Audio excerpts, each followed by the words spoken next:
The postgame show is presented by the Maroon Club, enhancing 23 Division I sports. Join the Maroon Club today. And our player of the game presented by Coca-Cola. Enjoy the Coke side of life. We enjoyed this ball game. I'm sure Fran O'Hanlon did too. Here's Mike Joseph. Wow, hey Coach, I was impressed with the offense, but you got to be even more impressed the way you played defense and stayed out of foul trouble. Yeah, the defense was the key there because they're shooting over 40% from three, and we talked about it. We were going to do a lot of switching and just staying home because that's what they want you to do. They want to help in and then kick out for the three-point shooters, and they're one of the top teams in the country in three-point shooting. So we did a great job there, and we took care of the basketball and we rebounded the ball. So it was a complete team effort. Everybody came in and contributed. I was very proud of it. Obviously, we were up there. We were up big at halftime up there. That was my next question, Coach. And then I think our guys understood that. You got to play for 40 minutes, and we did that. How important is back-to-back wins at home? You're going to go away, come back again. So it's important to stack those on top of each other. Well, it'd be huge, obviously. I mean, we're going in there with a little bit of momentum the next game. Every game presents a different challenge, and certainly Loyola presents a challenge. Last time we played them, they had a young man who went off for 43. So we got to do a better job this time and get back and get ready to go against Loyola. Coach, stack them on top. Great job. All right, thank you. Let's bring Alex in here. Alex, 23 points tonight, 4 rebounds. An incredible game for you. Do you look for your own shot, or is it just kind of in the flow of the game? It's within the flow of the game, but, I try to be aggressive, but just try to get within the flow. Yeah, it kind of seems like it works around and you let the game come to you a little bit, but 23 points for it. You also hit 9 of 9 from the free throw line. You're 40 out of 41. The comfort level from the free throw line, getting to the rim. I see you not only taking the threes, but getting to the rim. Is that becoming more a part of your game?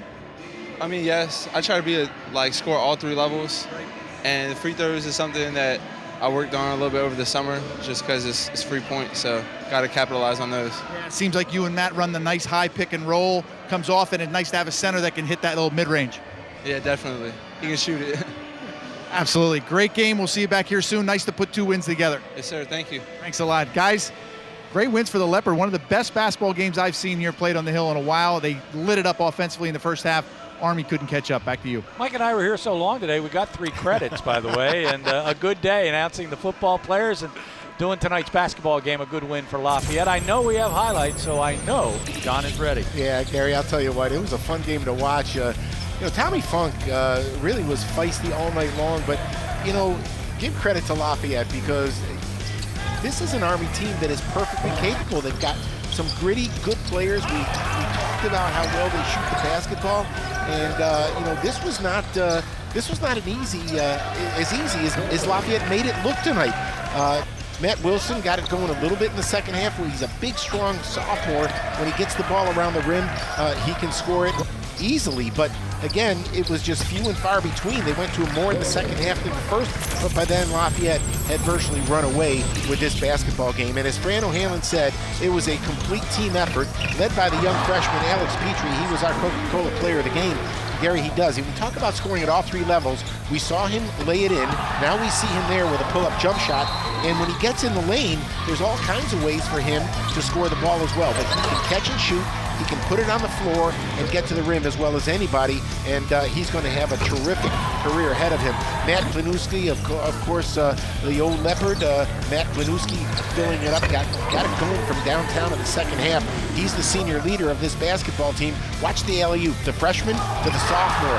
E.J. Stevens to Kyle Stout for the finish on this slam, and then Kyle followed it right up with a downtown 3 right before the half ended, and it really got things going. Then Kyle goes off a little high back screen. Kyle goes off a little high back screen, and it was just one illustration of how well Lafayette executed their rhythm, spacing, motion.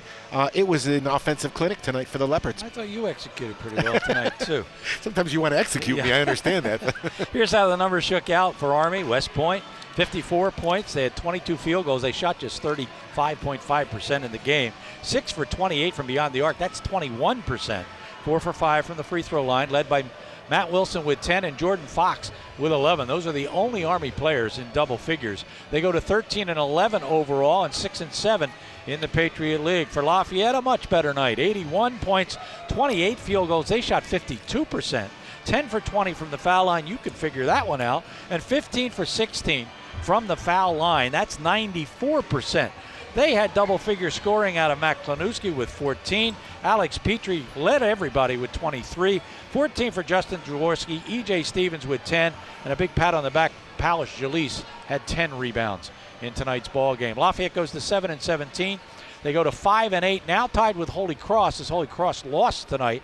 Loyola ahead of them at 6-7, and Lehigh ahead of Lafayette at 6-7. Loyola will come to town on Sunday at noon. That's on the CBS Sports Network. John and I will see you again next Wednesday night with women's basketball against Navy. That's it from here, and what a good night of basketball for Lafayette. They win this one 81-54. For Mike, for John, for Rick, I think you know him by now, Rick Gio and the RCN television team, thanks so much for watching tonight's basketball game. We'll see you next Wednesday night with more Lafayette basketball. For all of us, I'm Gary Laubach. Good night, everybody.